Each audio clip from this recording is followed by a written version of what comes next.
Bonjour, moi c'est Issa Bala Moussa Sangaré, je suis un panafricaniste de nationalité malienne. J'ai fait cette vidéo, c'est pour vous donner une genèse de mon livre qui paraîtra évidemment le début du mois prochain, début du mois d'octobre. Alors pourquoi ce livre? Moi je suis un produit fini de l'école malienne. De l'école primaire en passant par le bal jusqu'à l'école supérieure, je n'ai jamais eu la chance d'étudier quelque chose sur le premier président de la République du Mali, à savoir le président Modibo Keïta. Je n'ai jamais étudié quelque chose sur le président Modibo Keïta, sur Mamadou Konaté, sur la Première République, leur lutte pour la libération nationale, l'indépendance, en un mot, l'histoire pré- et post-indépendantiste de la République du Mali. En statistique, il y a ce qu'on appelle l'échantillonnage. Un échantillon, c'est une quantité représentative d'une population donnée qui permet d'en évaluer l'ensemble ou bien de se faire une idée.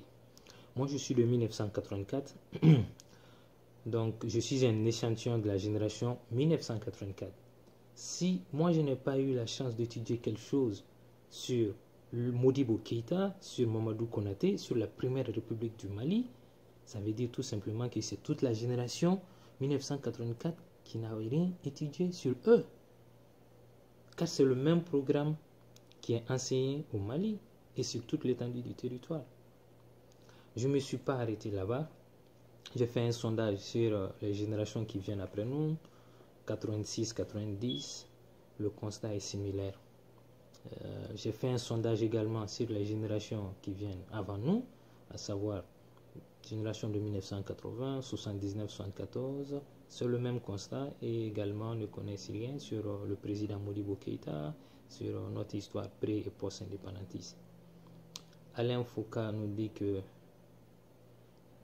nul n'a le droit d'effacer une page de l'histoire d'un peuple, car un peuple sans histoire est un monde sans âme.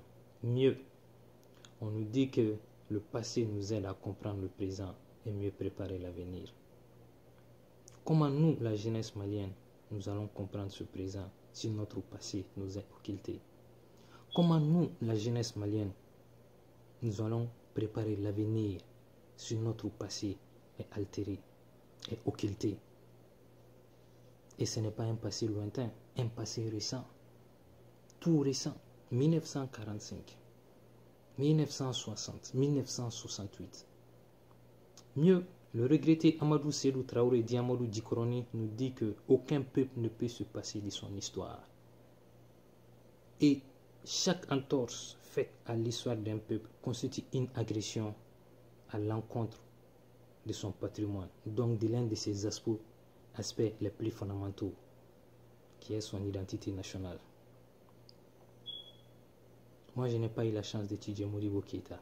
Les générations qui viennent après nous et les générations qui viennent avant nous n'ont pas eu la chance d'étudier Modibo Keïta et ses compagnons à l'école. C'est là qui ont conduit la Fédération du Mali à l'indépendance avec dextérité, abnégation. C'est là qui ont conduit la République du Mali à l'indépendance. L'histoire de Modibo Keïta, l'histoire de Mamadou Konaté, l'histoire de l'ISRDA reste méconnue par la jeunesse malienne. À l'école primaire, on nous enseigne l'Empire du Ghana, l'Empire du Mali, l'Empire Songhai. Au second cycle du primaire, c'est l'Europe. Au lycée, c'est l'histoire du monde entier, le Brésil, les États-Unis, la Seconde Guerre mondiale. Mais il y a une même base sur l'histoire pré- et post-indépendantiste de la République du Mali. Comment expliquer cela? C'est ce que j'ai dit vers la conclusion de mon livre. Lorsqu'on pose la question à tout élève qui a eu le niveau CEP, certificat d'études primaires, la question suivante: en 1235, quel événement majeur s'est passé? Ils te répondront aisément: c'est la bataille de Kirina qui s'est soldée par la victoire du roi Soundiata Keïta sur le roi Soumarou Kanté. Puis, de poser la question à tout bachelier malien, la question suivante: qui est l'auteur de la phrase « La France a perdu une bataille, mais la France n'a pas perdu la guerre ?» Ils te diront: c'est l'appel du 18 juin 1940. l'appel du général de Gaulle sur les zones de la BBC, British Broadcast Corporation, depuis Londres. L'histoire du XIIe siècle est connue par le Malien. L'histoire de 1940 de la France est connue par le Malien. Mais l'histoire de 1945 de notre propre nation, de nos libérateurs de la République du Mali, n'est pas connue. Moi, je pense et je trouve cela inadmissible. Voilà un peu quelques motivations qui m'ont poussé à me lancer dans la rédaction de ces livres. Le président John Kennedy nous dit que ne demandez pas ce que votre pays peut faire pour vous, mais demandez ce que vous pouvez faire pour votre pays. À l'heure là, à l'instant là, c'est ce que je peux et c'est ce que je pouvais pour mon pays.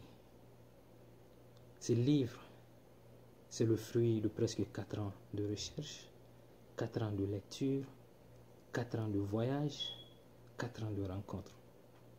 Bref, je ne suis pas le seul auteur à écrire sur Modibo Keïta. Il y a bien évidemment d'autres personnes qui ont eu à écrire sur Modibo Keïta dans les années 80, mais c'est ma partition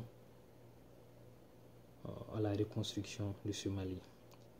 Ce livre, je le fais pour la jeunesse malienne, afin que cette jeunesse puisse faire une prise de conscience. Cette jeunesse, elle est errante. Elle n'a plus de repères. Cette jeunesse a besoin d'un nouveau leadership. Et ce n'est pas uniquement pour la jeunesse malienne, mais c'est pour la jeunesse africaine. Car Modibo Keïta, le président Modibo Keïta, est un apôtre de la cause unitaire. Modibo Keïta est un pionnier du panafricanisme africain. Modibo Keïta est un fédéraliste, un panafricaniste de la première heure, un panafricaniste convaincu. Je m'arrête là. Dans les jours à venir, je vais faire d'autres vidéos.